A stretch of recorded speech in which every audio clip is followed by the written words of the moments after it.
தலைவர் ராகுல் காந்தி ஒரு அறப்போராட்டம் நடத்தினார்.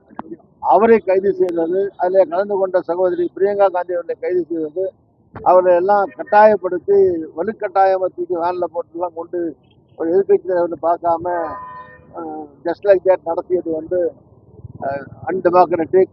இது வந்து எந்த விதத்திலும் ஏற்றுக்கொள்ள முடியாத ஜனநாயக விரோதமான ஒரு சர்வாதிகாரி மனப்பான்மையோடு நடத்தக்கூடிய ஒரு நிலையாகும். இவற்றையெல்லாம் காங்கிரஸ் சார்பில் வன்மையாக கண்டித்து இந்த கண்டன ஆர்ப்பாட்டம் இங்கே தென்சென்னை மேற்கு மாவட்டத்தின் சார்பில் நடைபெறுகிறது என்பதை தெரிவித்துக் கொள்கிறோம். இந்த அடக்குமுறைகளால் காவல்துறையை, துணை இராணுவத்தால் எல்லாம் காங்கிரஸை ஒடுக்கிவிட முடியாது. சுதந்திர போராட்டத்தில் இருந்து காலத்திலிருந்து இதையெல்லாம் பார்த்து வளர்ந்த கட்சி காங்கிரஸ் கட்சி. இதற்கெல்லாம் காங்கிரஸ் அஞ்சாது துணிச்சலான தலைவராக, மோடியை எதிர்க்கிற வல்லமை படைத்த, சர்வ வல்லமை படைத்த தலைவராக திகழக்கூடிய எதிர்கால பிரதமர் ராகுல் காந்தியை இப்படியெல்லாம் அச்சுறுத்தி பயமுறுத்தி பணிய வைக்க முடியாது என்பதை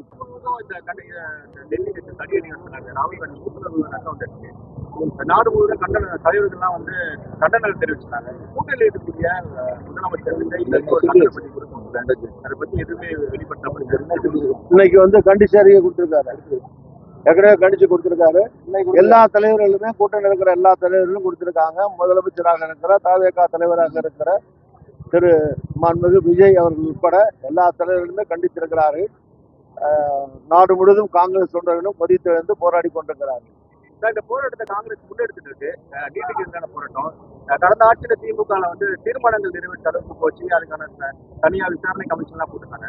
இந்த போராட்டத்துல நீங்க திமுக ரெக்வஸ்ட் கொடுக்குறீங்களா? பங்கேற்கிறதுக்கு ரெக்வஸ்ட் கொடுக்குறீங்களா? ஏற்கனவே எங்களோட கட்சி காங்கிரஸ் கட்சி, காங்கிரஸ்ல கூட்டணி இருக்கிற கட்சிகள் எல்லாம் போராடுறாங்க. மற்ற கட்சிகளும் அவங்களுக்கு உரிய வகை, அவர்களுக்கு உரிய வகையில் அந்தந்த கட்சியுடைய கொள்கைகள், நிலைப்பாடுகளுக்கு ஏற்ப அவர்கள் போராட்டம் நடத்துகிறார்கள். இதில் ஒருத்தரை அழைச்சி பங்கு பெறுங்கன்னு சொல்லி வேண்டுகோள் விடுத்து தான் கலந்து கொண்டதில்லை. அவங்க ஸ்டைலில் அவங்க பார்ட்டியுடைய கொள்கைக்கு ஏற்ப அவர்கள் போராடுவார்கள். சார், நாடு முழுவதும் காங்கிரஸ் முன்னெடுக்குது, அதுக்கு அழைப்பு கொடுத்தீங்களா? திமுக கூட அதாங்க, நாடு முழுவதும் காங்கிரஸ் இருக்கு. நாடு முழுவதும் காங்கிரஸ் இருக்கு. அதனால நாடு முழுவதும் காங்கிரஸ் போராட்டம்.